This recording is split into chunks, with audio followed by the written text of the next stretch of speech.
आखिरकार नरेंद्र मोदी ने paper leak पर अपना बयान दिया। जो काम देश के सभी बड़े विपक्षी दल, चाहे वह राहुल गांधी हो, ममता बनर्जी हो, अरविंद केजरीवाल हो, अखिलेश यादव हो, सब मिलकर नहीं कर पाए, वह काम देश के बच्चों ने मिलकर कर दिखाया। यह देखने में एक बहुत छोटी सी बात लग सकती है कि नरेंद्र मोदी ने इस बारे में केवल बयान दिया है, लेकिन आज तक जो सरकार कभी अपनी गलती नहीं मानती, हर बीजेपी कार्यकर्ता अपनी भाषण की शुरुआत यशस्वी प्रधानमंत्री से करता है। उन प्रधानमंत्री को यदि बच्चों के सामने झुकना पड़े तो यह वाकई में बच्चों की बड़ी जीत है। लेकिन यह सब जितना आसान दिख रहा है उतना आसान है नहीं। इससे बचने के लिए बीजेपी ने बहुत से राजनीतिक तरीके अपनाए, जिन्हें हम इस वीडियो में डिटेल से देखेंगे और समझेंगे कि बीजेपी की तमाम कोशिशों के बावजूद भी बच्चों का आंदोलन पीछे नहीं हटा और आखिरकार प्रधानमंत्री को इस पर अपना बयान देना पड़ा, जिसे हम कई चरणों में समझेंगे।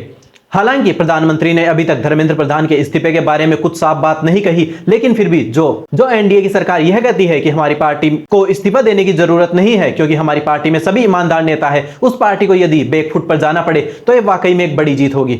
सुप्रीम कोर्ट के मुख्य न्यायाधीश के एक बयान से बनी कॉकरोच जनता पार्टी एक मीम यानी मजाक से शुरू हुई थी और बीजेपी ने भी उसे वैसे ही रोकने की कोशिश की जिस तरह से बीजेपी ने सबसे पहले राहुल गांधी और अरविंद केजरीवाल को मीम बनाने की कोशिश की थी, वैसे ही इस पार्टी को भी मीम से खत्म करने की कोशिश की। क्योंकि हम सब जानते हैं बीजेपी की सोशल मीडिया टीम बहुत स्ट्रांग है, उन्होंने बाकी सभी पार्टियों को सोशल मीडिया टीम के जरिए ही अधिकतर रेस से बाहर करते हैं, लेकिन इस बार उनका सामना देश के उन जेन जी युवाओं से था जो पैदा ही सोशल मीडिया पर हुए हैं, जिनको सोशल मीडिया के जरिए तो बिल्कुल भी नहीं हराया जा सकता। सोशल मीडिया का बेहतरीन उपयोग जेन जी से बेहतर कोई नहीं जानता, तो इस चरण में बीजेपी शुरू होते ही फेल हो गई। दूसरा चरण आया जिसमें कॉकरोच जनता पार्टी को हिंदू विरोधी दिखाने की कोशिश की गई, लेकिन इसमें भी युवाओं ने बड़ी ही आसानी से संभाल लिया। जंतर मंतर पर हुए प्रोटेस्ट में सभी धर्मों के लोग एक साथ बच्चों की आवाज के लिए जुड़े, चाहे वह कोई भी धर्म हो, हिंदू, मुस्लिम, सिख, ईसाई, सभी एक साथ अपने अपने धर्म को मानते हुए केवल एक मुद्दा अच्छी शिक्षा व्यवस्था और धर्मेंद्र प्रधान के इस्तीफे पर अड़िग रहे। कुछ लोग वहां पर अलग अलग झुंड बनाकर भजन करते हुए तथा उनके वीडियो सोशल मीडिया पर वायरल हुए, जिसने लोगों के मन में यह साफ कर दिया कि यह किसी भी तरह से किसी भी धर्म का विरोधी आंदोलन नहीं है,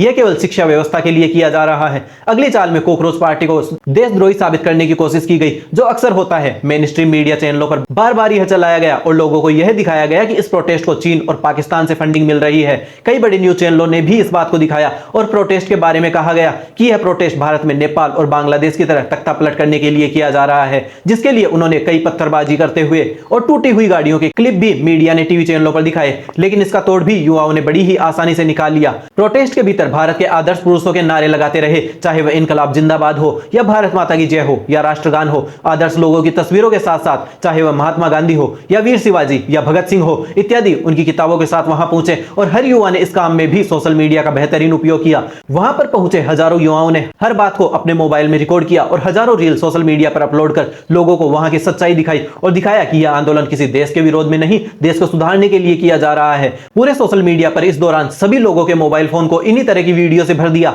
और सोशल मीडिया पर मेन स्ट्रीम मीडिया का पूरा नैरेटिव गलत साबित करके दिखाया। कुछ लोग प्रोटेस्ट में ऐसे घुस रहे थे जो प्रोटेस्ट को खराब करने की कोशिश कर रहे थे, उनको भी युवाओं ने खुद पकड़कर वहां से बाहर निकाला। इसके बाद सरकार ने अपना आखिरी तरीका आजमाया। वहां पर मौजूद लोगों ने दावा किया कि पुलिस ने पहले बच्चों पर लाठीचार्ज करती है और जब बच्चे आगे आते हैं तो पुलिस अपना कैमरा ऑन करके यह दिखाने की कोशिश करती थी कि पहले बच्चों ने उपद्रव मचाया था और फिर पुलिस ने लाठीचार्ज किया। लेकिन जेन जी युवाओं ने महात्मा गांधी के तरीके से इस बात का हल निकाला। उन्होंने पुलिस की तमाम लाठीचार्ज के बावजूद भी शांति बनाई रखी और लाठी खाने के बाद भी कुछ प्रतिक्रिया नहीं दी और शांतिपूर्ण तरीके से देशभक्ति के नारे लगाते रहे। हालांकि कुछ जगह पुलिस से झड़प के वीडियो भी सामने आए, लेकिन इतने बड़े आंदोलन में वह बहुत कम थे, जिससे सरकार के सभी तरीकों पर पानी फेर दिया। जब सरकार की social media narrative, main stream media protest को हिंदू विरोधी दिखाना हो या आंदोलन को देशद्रोही हो, चीन और पाकिस्तान से फंडिंग बताना हो, सभी बातें फेल हो गई और यह बात इतनी वायरल हुई कि अंतरराष्ट्रीय न्यूज चैनलों ने भी इस आंदोलन को कवर किया और अंतरराष्ट्रीय स्तर पर भी उस दिन बच्चों के शांतिपूर्ण आंदोलन पर बर्बरतापूर्वक लाठीचार्ज की आलोचना हुई। तो आखिरकार सरकार को कुछ बैकफुट पर आना पड़ा और सरकार बातचीत के लिए राजी हुई और धीरे धीरे इस पर प्रधानमंत्री नरेंद्र मोदी हो,